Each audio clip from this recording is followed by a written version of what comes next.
et cette opportunité. Monsieur l'ambassadeur, depuis quelque temps, notamment depuis le week-end dernier, les bandits sortent de leur trou, les bandes criminelles, pour tenter de s'imposer ou encore de gagner de nouveaux territoires. Vous êtes présent sur le terrain, vous êtes en Haïti et vous vivez comme nous autres cette terrible situation. Quelle est donc la réaction de l'ambassade des États-Unis à Port-au-Prince? Bien sûr, nous sommes préoccupés avec ces actions des gangs comme toujours. Alors, c'est les gangs qui toujours attaquent la population, qui veut déstabiliser la vie de chaque Haïtien. Mais je pense en même temps, c'est un certain signe de succès. On a vu qu'avec les actions du gouvernement d'Haïti, avec l'appui de MSS, il y avait des tentatives de prendre l'un des leaders des gangs. Et ça a créé, je pense, une réaction. Même dans notre quartier, il y avait des efforts pour trouver vite l'homme. Avant, il y avait les attaques directes contre barbecue. Alors, je pense qu'il y a une certaine préoccupation des gangs qui maintenant, ils voient qu'il faut réagir dans un certain sens. En même temps, avec les attaques déplorables contre la population artibonite dans les autres villes, on a vu les tentatives des gangs de créer des crises dans les autres zones du pays, puisque les ressources qui sont limitées de sécurité doivent être divisées. Mais en effet, nous savons qu'on a vu que c'est avec un certain courage que la police nationale, l'armée nationale, les éléments de MSS, ils sont engagés même dans notre quartier aujourd'hui et dans les autres régions du pays, parce que nous savons soit de conseil présidentiel, soit de premier ministre, nous savons que tous les Haïtiens, ils cherchent un big win, quelque chose de concret qui peut montrer que même avec les ressources toujours limitées, qu'il y a cette capacité de faire face aux gangs. Alors pour nous, c'est la priorité des priorités. Comme vous savez, la semaine dernière, il y avait une visite d'un autre officiel de Maison-Blanche de notre Conseil national de sécurité. Et là, le message était de notre appui pour la sécurité nationale, pour le progrès national vers des élections, vers des réformes, mais aussi de dire que ce n'est pas le moment maintenant d'avoir des divisions politiques, soit au niveau de TPC, de CPT, soit au niveau du gouvernement avec les chefs d'État. C'est le moment de concentrer, d'être unis dans ces efforts contre les membres de gangs qui, depuis longtemps, a voulu détruire la vie de chaque Haïtien. Je demeure quand même confus à entendre le terme succès de votre bouche, alors que depuis le week-end dernier, depuis jeudi dernier, monsieur l'ambassadeur, c'est un cauchemar pour les habitants de Solino, de l'Arcahaie. Et les gangs gagnent du terrain, je veux bien le répéter, monsieur l'ambassadeur. Et je ne comprends pas et je me suis dit que beaucoup d'Haïtiens peuvent avoir des difficultés à comprendre le succès dont vous parlez, monsieur l'ambassadeur. Je pense, non, bien sûr, il y avait les attaques partout, mais ça c'est une réaction des efforts du gouvernement, les efforts des MSS. Il y a même aujourd'hui une discussion au niveau du Conseil de sécurité à New York concernant le futur de MSS avec l'appui du gouvernement haïtien pour avoir une mission de paix qui peut avoir plus de ressources, mais même avec les ressources existantes. Nous voyons que le chef de police, nous voyons que le commandant de MSS, ils sont engagés chaque jour. Il faut réagir. Mais je pense que pour la première fois depuis longtemps, il y avait un changement de tactique. C'est le gouvernement qui veut attaquer les gangs et ça, c'est la réaction. La réaction des gangs est de créer plus d'instabilité. C'est pas sûr. Alors, c'est clair qu'il y a des risques avec cette stratégie. Les éléments de sécurité, avec les ressources qu'ils ont, ils sont prêts d'attaquer, mais nous savons qu'il y a toujours des limites de leur capacité. Mais nous savons qu'au moment qu'on peut prendre l'un des leaders, ça sera un changement significatif, je pense, psychologique. Ce que nous avons vu, que n'était pas le cas avant, nous avons vu en réaction, les gangs sont plus près de coopérer l'un avec l'autre. De passer au maximum, la coordination entre les gangs était de faire la même chose au même temps dans leur zone. Mais on a vu ici dans Tabar qu'il y a maintenant des renforcements des autres groupes à Vitalon. Et dans le passé, on n'a pas vu la volonté des gangs de partager leurs ressources avec les autres. Et ça, c'est une réaction. Monsieur l'ambassadeur. Il y a des risques, je pense, pour les prochaines semaines, mais le fait que les gangs sont maintenant en réaction de cette nouvelle stratégie, ça indique même de mon point de vue un progrès. Monsieur l'ambassadeur, est-ce que l'ambassade entretient par moment des relations avec les chefs de gang? Si oui, dans quel moment? En termes de négociation avec les gangs, non. Dans le passé, quand il y avait j'ai pas dit des négociation. sabotages, J'ai pas dit négociation. Négociation peut venir après, mais je parle de relations. Quelles sont les relations de l'ambassade des États-Unis avec les chefs de gang? Non, c'est limité. De temps en temps, il y a des contacts des gangs et pour nous, c'est de contrôler la sécurité dans la région de l'ambassade. C'est limité à ça. Mais ils sont des criminels. Nous n'avons pas entré d'avoir des bonnes relations. Mais si c'est une question de voir la sécurité de l'ambassade et mon personnel, de temps en temps, il y a ces échanges. Qu'est-ce que vous leur demandez dans ces échanges-là? Non, par exemple, c'est de voir est-ce que, il y a des actions dans notre région et même dans les derniers jours, l'ambassade et les bâtiments de l'ambassade étaient touchés par les balles, les voitures de l'ambassade étaient touchées par les balles. Alors de voir est-ce que c'est vraiment une attaque contre l'ambassade ou c'est à cause de conflits dans la région. Alors c'est de confirmer les intentions des gangs, mais c'est limité à ça. Nous n'avons pas entré d'être le point de contact avec les gangs. Très bien. Monsieur l'ambassadeur, est-ce que quand les chefs de gang doivent recevoir des journalistes américains, est-ce que vous les appelez pour leur demander un cessez-le-feu? Pour moi, nous n'avons pas contrôle de la presse américaine. Depuis longtemps, j'étais préoccupé de voir ces journalistes qui veulent parler avec les membres de gang, les leaders de gang, parce que je pense que ça donne un certain privilège à eux qui n'est pas mérité. Mais en même temps, nous ne pouvons pas le contrôler.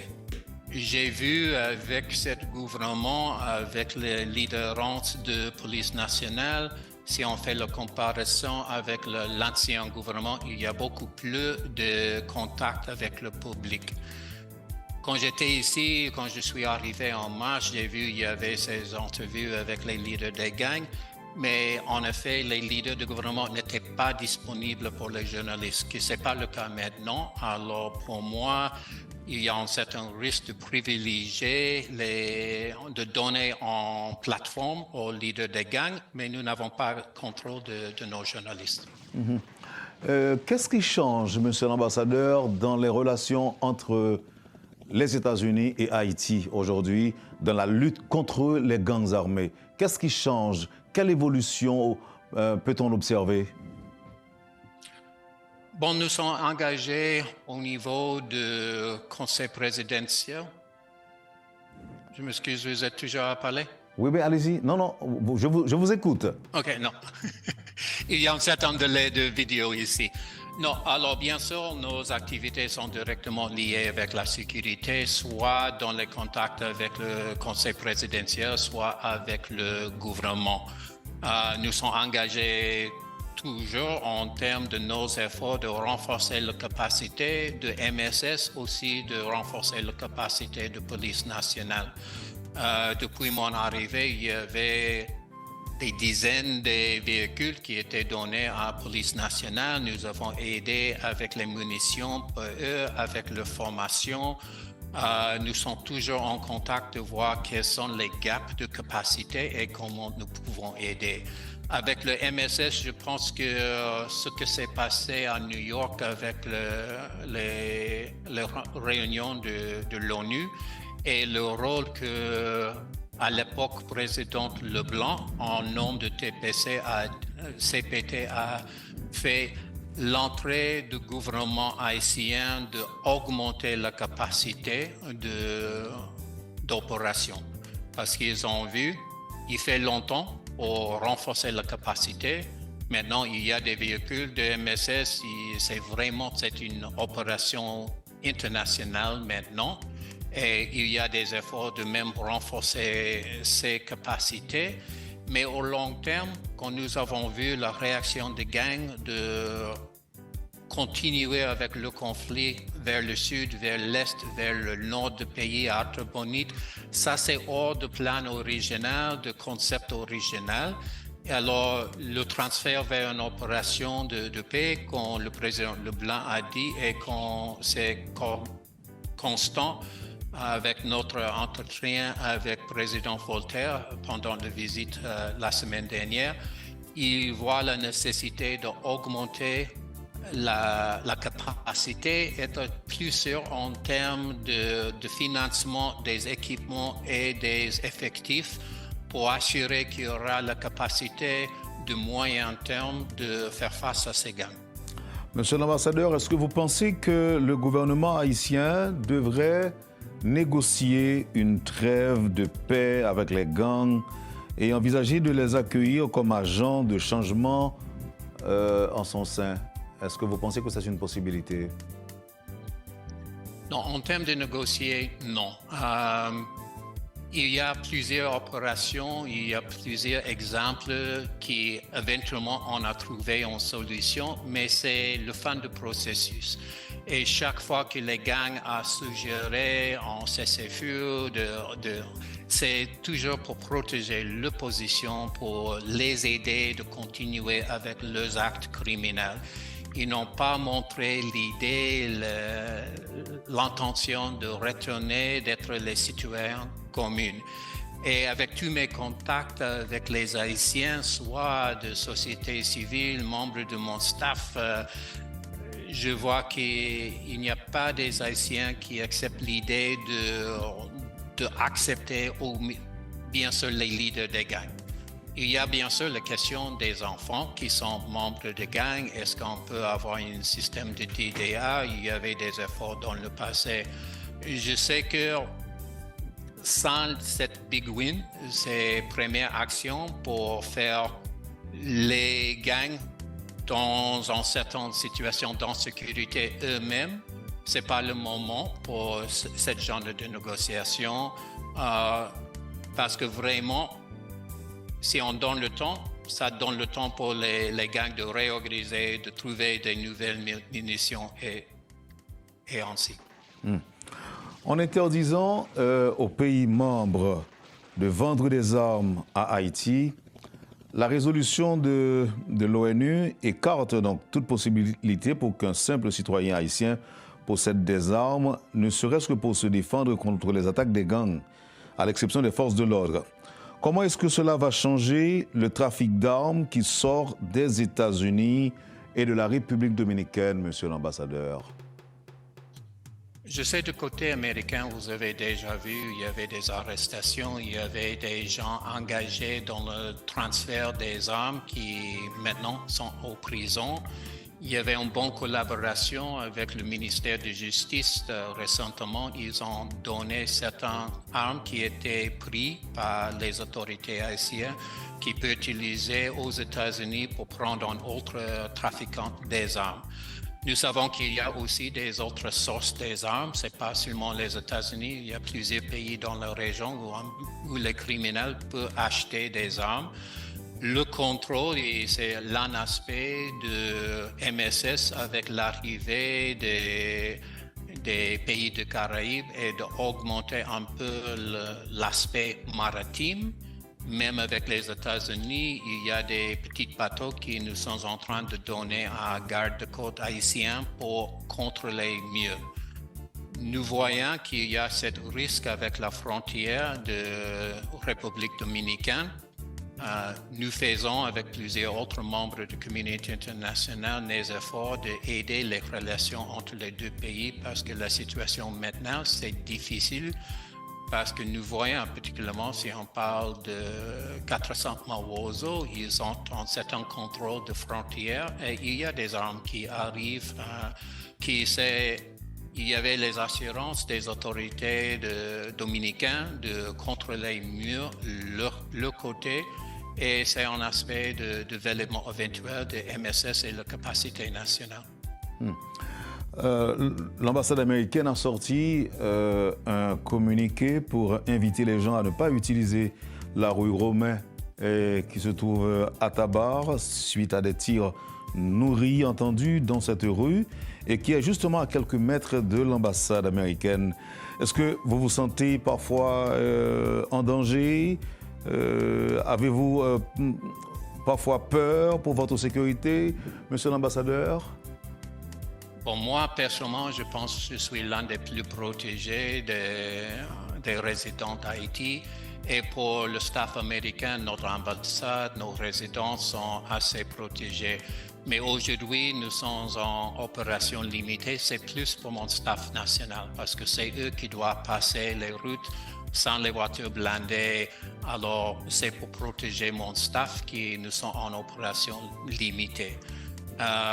Depuis le commencement de cette crise, jamais on a vu l'ambassade ciblée par les gangs.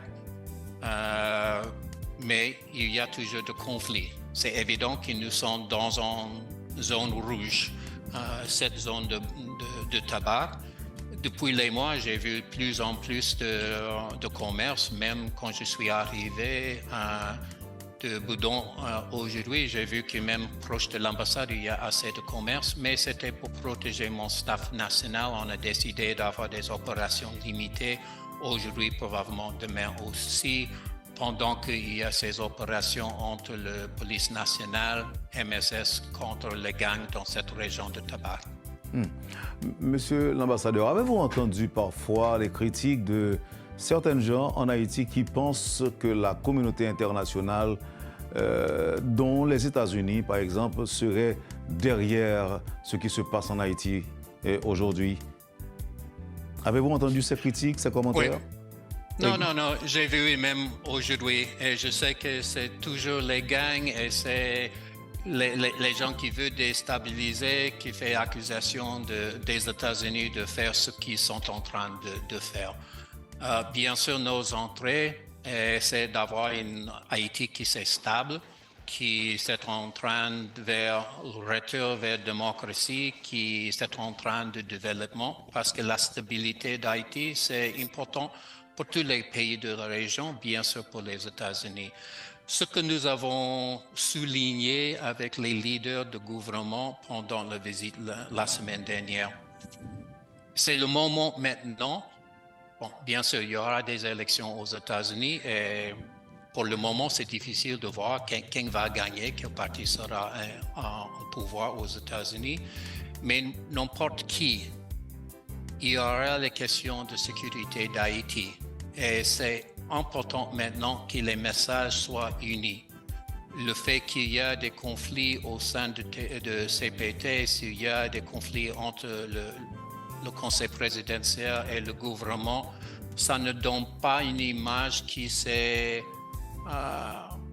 utile pour la communauté internationale qui est en train de voir leur contribution, soit pour la sécurité, soit pour le développement, soit pour les élections, soit pour les opérations humanitaires.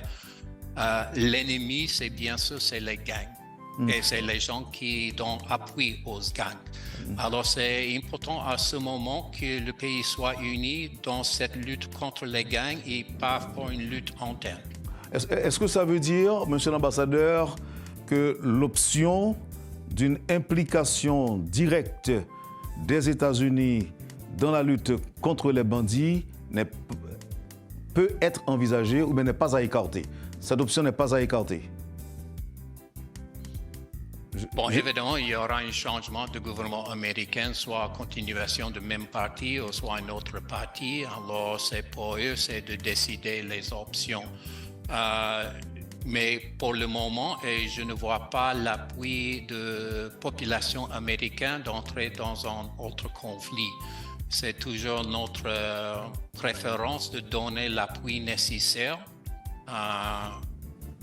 dans le sens bilatéral de premier lieu et dans le sens multilatéral avec le MSS ou avec l'ONU. Et je pense que c'est même ces activités des derniers jours, c'est important pour cette discussion qu'ils sont en train de faire à New York aujourd'hui pour avoir vraiment une réaction internationale. C'est vrai qu'il y a plusieurs pays qui ont fait la contribution de leur police, de leur militaire pour le MSS. Il y a la France, les États-Unis, Canada, particulièrement Canada et États-Unis qui a financé l'opération. Mais on n'a pas vu une grande réaction de tous les pays de la région, de communauté internationale pour financer et donner les moyens nécessaires pour le MSS. Alors, dans ce sens, c'est important de renforcer la capacité, mais toujours pour nous, notre préférence est de voir les options multilatérales.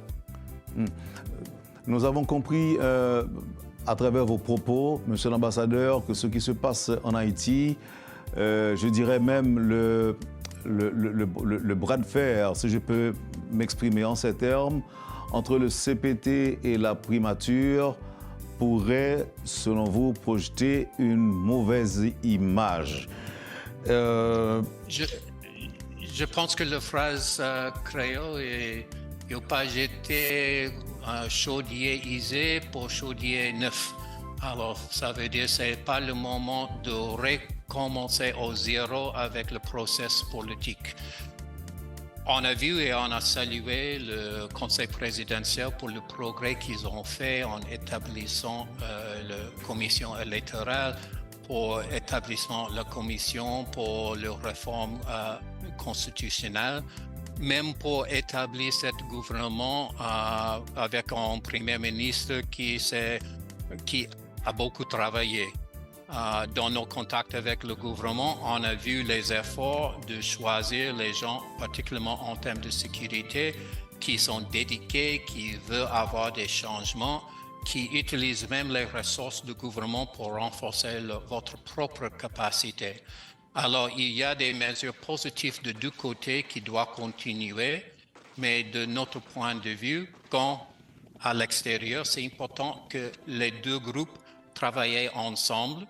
Il reste toujours du côté de présidence avec le débat sur le changement constitutionnel. Je pense qu'il n'y a pas une vraie politique nationale et il faut penser, et ça c'est le rôle du chef d'État.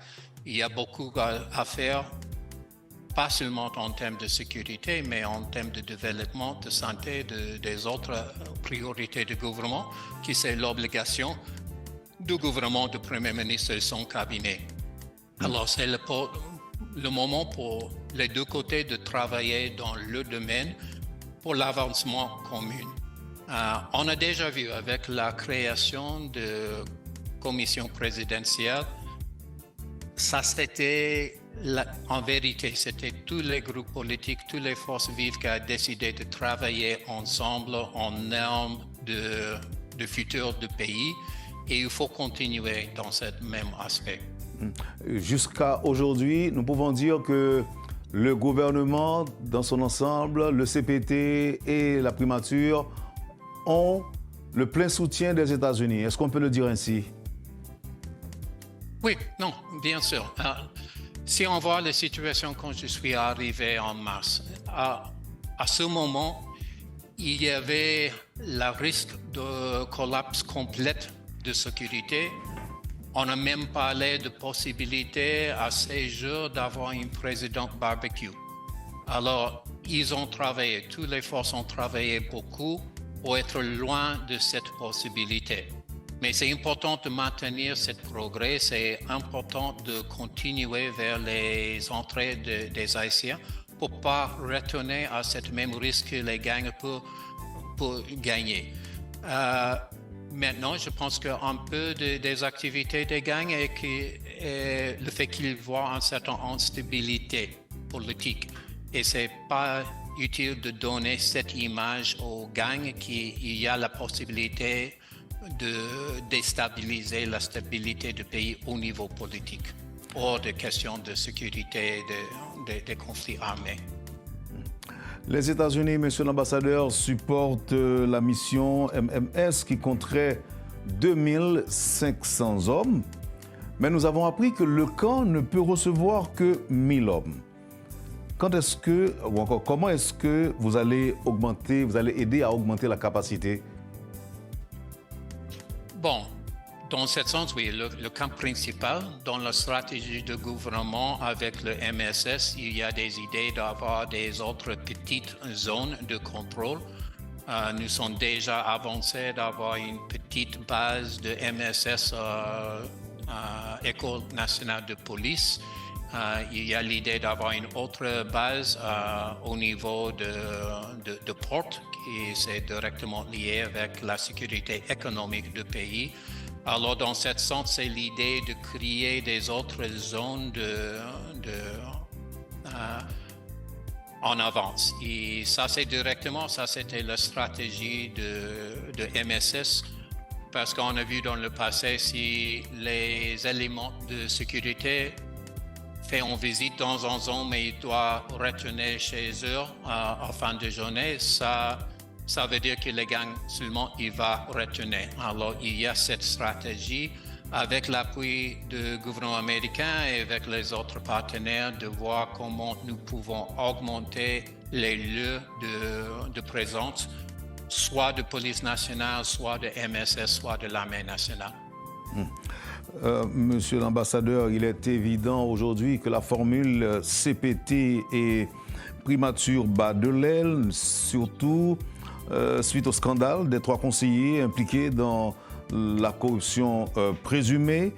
Pouvez-vous partager le point de vue de votre gouvernement à ce sujet?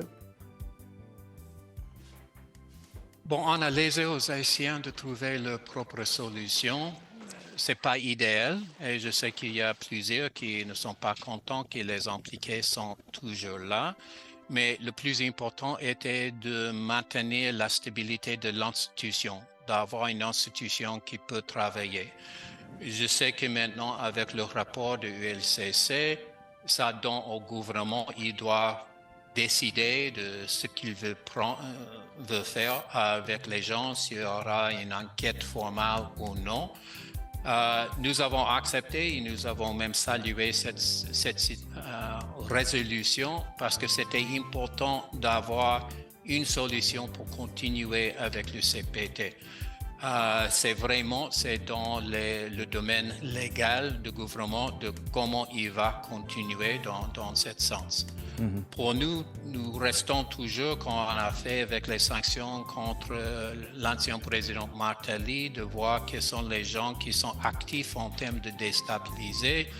Il y a toujours ces outils qui sont à notre disposition dans un sens bilatéral de montrer qu'il y a les gens qui sont contre les entrées de population haïtienne. Mais, par exemple, quand nous avons fait la visite la semaine dernière, nous avons parlé avec tous les membres du conseil présidentiel parce que c'est l'institution et nous n'avons pas le choix de dire non, on va parler seulement avec l'un ou l'autre. 2 dernières questions, monsieur l'ambassadeur. Comme il a été convenu, on n'allait pas déborder. Deux dernières questions. D'abord, si les Haïtiens arrivent à trouver suffisamment de fonds pour payer les frais que réclame le Salvador, par exemple, pour venir résoudre le problème des gangs. Quelle sera la position des Américains face à un accord bilatéral entre ces deux États? C'est la première question. Ok, bien. Toujours le gouvernement haïtien, c'est souverain. Ils ont le droit de faire des contrats, de faire des organisations de sécurité. Déjà, si on parle d'El Salvador, ils sont déjà engagés pour un déploiement en faveur des MSS, des hélicos d'évacuation pour les gens qui sont blessés dans le combat. Et nous sommes avec eux toujours en termes de voir où se trouvent ces hélicos et quelles sont les conditions meilleures pour leur présence. Parce que vraiment, on a vu avec maintenant il y a des éléments de MSS à Artibonite, il y a des zones qui sont assez distantes de l'aéroport, alors il faut avoir la capacité de transport. Et même nous saluons que c'était les efforts du gouvernement haïtien qui a trouvé le financement pour l'hélico qu'ils ont eux-mêmes alloué pour aider avec l'assistance aux polices nationales. Alors toujours, c'est le droit souverain du gouvernement de faire le propre accord avec les autres pays. La ministre Dominique Dupuis a affirmé récemment que réussir la transition maintenant est plus importante que réussir l'organisation des élections. Qu'est-ce que vous en dites? Je sais que pour le fait que finalement il y a une CIP, ça c'est important et c'est quelque chose qui n'a pas passé pendant plusieurs années. Ça donne la condition pour avancer vers des élections. Il y a aussi ce comité qui doit proposer en référendum vers le mois de février de décider quel type de gouvernement. Nous savons comment sera difficile ces élections parce que c'est pas évident qu'il y aura 100% de sécurité dans toutes les régions du pays si on parle des élections en octobre, novembre de l'année prochaine.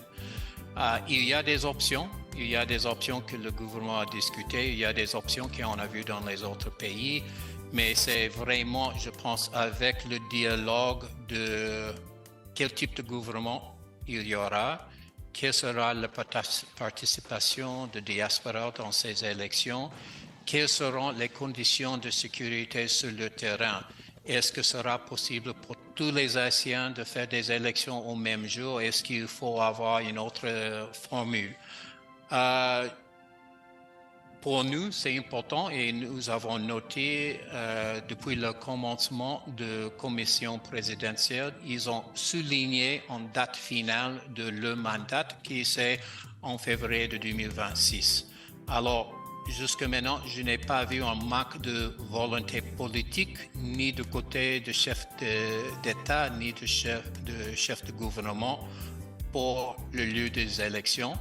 Mais il y aura bien sûr les questions techniques, sécuritaires de voir. Et nous savons qu'il y aura du côté de l'ONU, il y aura un groupe de voir les nécessités dans le mois de novembre. Et avec cette étude, je pense que la communauté internationale sera mieux préparée de voir si ces dates sont raisonnables, si on peut le faire et comment on va le faire. Mais bien sûr, nous sommes là comme l'un des partenaires principaux pour aider vers ces élections parce que tout ce système maintenant, c'est extra-constitutionnel, même avec les gens de bonne volonté, mais c'est important que la population haïtienne a le droit de choisir le propre leader. Merci, monsieur l'ambassadeur.